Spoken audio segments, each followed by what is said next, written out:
Hey, what's up guys? My name is Moda and welcome back to the Mining Stacker YouTube channel. Today's video, we do have yet another new Scrypt ASIC. This is an at-home ASIC and this is actually a new revised model or an improved model of an existing one. We do have a new Fluminer. It's going to be the L1 Pro, right? So this is now technically the second, but realistically the third model now. There's been two variations of the L1. There's been a 5.3 and most recently a 5.6, and now we have the L1 Pro. Okay, so we do have the specs. We'll look at pricing, we'll look at the differences, and in reality kind of compare it to the others now with this new price range that we're in, right? Because prices have been dipping, so kind of change the mechanics a little bit. So we'll talk about it, give our overall thoughts. So if that sounds good, guys, stay tuned. Let's get right to this thing.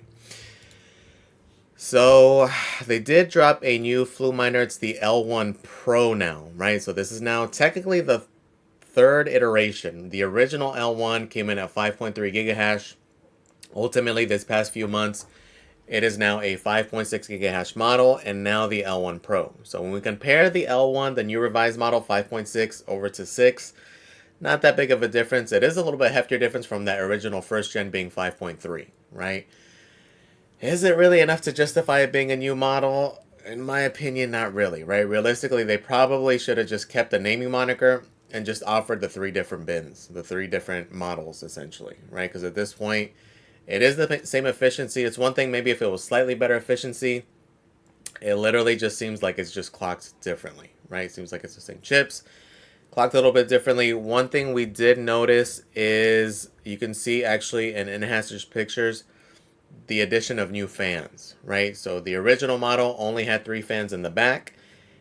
It seems like it's going to be the 5.6 model and the 6 gigahash model now have an additional 3 fans, right? You can clearly see it now on the front side as well as the back side, right? So that is one kind of little interesting change.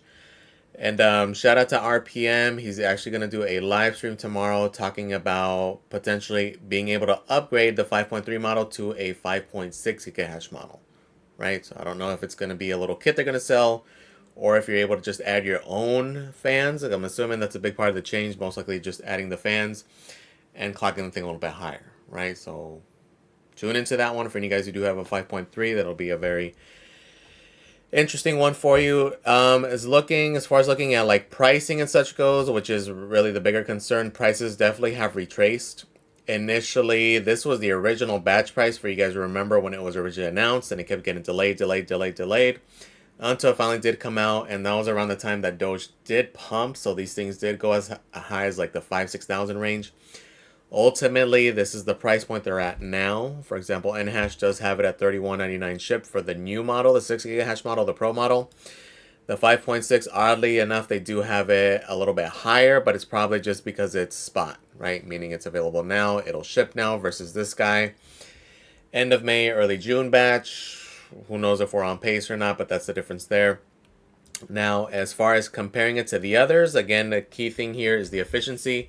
It's 0.23 joules per megahash. All the models, though, are all the same efficiency, meaning it's the same chips.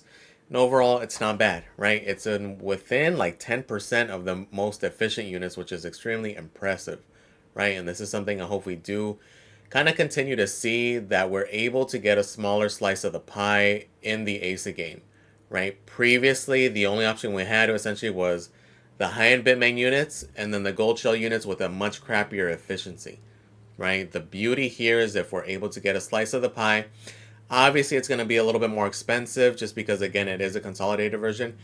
But if it's within reason, something like 10 to 15% as far as when we're comparing the price of terahash, that's not bad at all, right? And in reality, I do kind of see this being a bigger part of the future for ASIC mining, right? In reality, it kind of reduces your risk a bit. You're able to get some exposure, but not necessarily be tied into something extremely expensive, right? In this case, for example, like the L1 Pro, it's a third of essentially of like a L9, right? At this point, you're able to get a slice of the pie without having that huge initial investment, right? That way, if you're able to do well, let's say it does ROI somewhat quickly here in the next few months, it does allow you to scale a little bit easier, right? On top of it's easier to actually run this thing.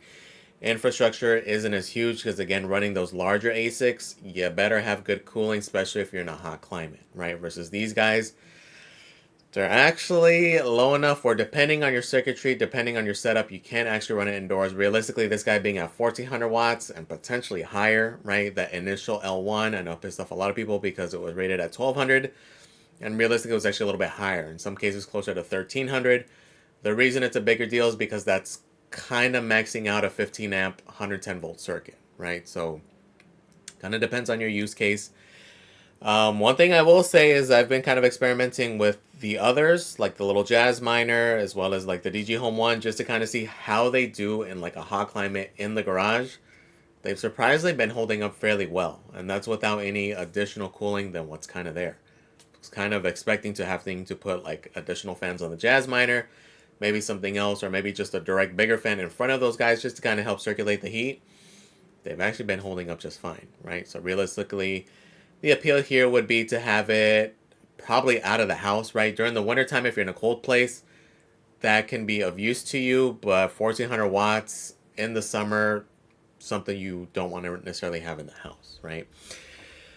So now comparing it to the competition, though, the other competitors here, the Volkminer D1 Mini, which so far seems to be holding up, right? For any guys who have any of these things, whether it's the Fluminer or the D1 Mini, let us know in the comments how it's been holding up, as that's really been the biggest concern, right? Is these are newer manufacturers. We don't really know how they're going to hold up long-term wise, so it is going to be interesting to see what they end up doing, right? Like, that's why for me, realistically, I was kind of harping more on the DG Home 1, just because they are a little bit more proven, right? We have seen like the DG1 and such. Those have been around for quite a bit longer. This is the same chips, just a different form factor. What I wasn't the biggest fan of here is the water cooling setup. Again, for me, I just see additional things to malfunction and have to replace, right? I'm a much bigger fan of just air-cooled units, like this guy's appealing because of that. Same thing with the Fluminer, right? Because in this case, it's more proven. Fans are super easy and cheap to replace versus the little liquid pump, cooler, etc., etc. Again, it's just more problem points, essentially.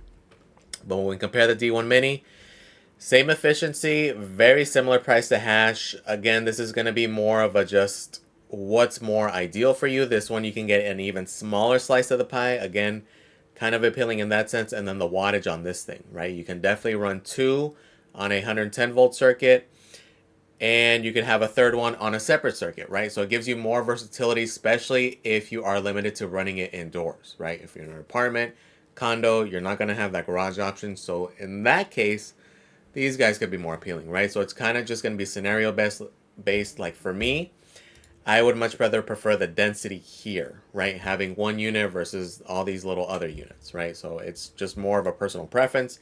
Price to hash is about the same. It's just going to be one of those things long term. We're going to have to see how they hold up, right? So this is going to be the curious thing. Realistically, we do want both of them to do well because, again, more competition in the space is definitely always welcome. So that's going to be more of a long-term thing. And even price-wise, again, even the price of Terahash is pretty similar, right? There's not much of a difference between the two. The DG Home 1, though, is starting to show its age a little bit, again, because it is less efficient. It's 0.3 joules to mega hash. You can overclock this one. You can get it up to 2500. So that is something to note there, but just keep in mind that we know that the DG2 is coming out. So what else do you think is going to come out? Eventually a DG Home 2, right? It's not necessarily something I'd probably wait for, though, just because, again, we don't even really have full info on the DG2 itself. It doesn't seem like it's going to be June. It's probably going to be later on in Q3, maybe as far as Q4. So don't expect this guy until that time frame also, right? Again, if you are interested in any ASICs, the time is sooner than later, right? Realistically, it was ways back, but if you're interested, it's wanting to get in now before the potential end of this thing if we follow the typical cycle. Will we, won't we? We have no idea, but I would look at it as that more of that worst case scenario, right? That it potentially does follow it. Maybe it doesn't, maybe it goes extended, and at that point that greatly benefits anybody kind of coming in later, right? Just because it gives you a better chance to make that return on investment. Just depending on the price action, obviously it's going to be dependent on how high Doge goes, what you're doing with that yield. Again, one strategic thing a lot of people are doing here, myself included, is using that yield to buy into something else, right? Just really depends, but it gives you more versatility there, okay? Um, so again, overall, the Pro model, is it really deserving of having a different name? Probably not. Realistically, they should have probably just offered the 3 variants. It does seem like they're phasing out the 5.3 though. Most of the vendors now, the L1 is just a default 5.6 with those included fans. Because again, even price wise, for 300 bucks, you might as well get the better model, right? It's going to give you more flexibility there. They do have their little L2, which again to me is more of a novelty thing. You're losing, like I would go for price to terahash, right? At that point, I'd rather get like a Volk miner. It's a much better bang for the buck. If you're in it for the novelty aspect, I guess that's not what I would be interested for, but it is an option there, right?